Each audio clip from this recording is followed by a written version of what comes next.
জীবনে তো অনেক কথাই বললাম, আজকে না হয় মাকে নিয়ে দুইটা কথা বলি, শুইনা যান। মা মানে এই দুনিয়ার মধ্যে এক টুকরা জান্নাত। ভাইজান, জীবনে অনেক ভালোবাসার মানুষ যাবে আসবে, কিন্তু মায়ের মতো নিঃস্বার্থভাবে কেউ ভালোবাসবে না। জীবনে মায়ের মনে অনেক দুঃখ কষ্ট দিছি।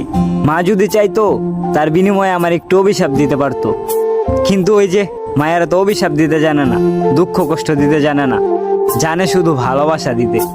মায়ের পুরা জীবনটাই জ্বালায় পুরায় দেয় আমাগো আলো। তাই তো বলি, মা থাকতে মারে বাসো ভালো, আর নাইলে মা ফুরাই গেলে নিভা যাইব তোমার জীবনের আলো।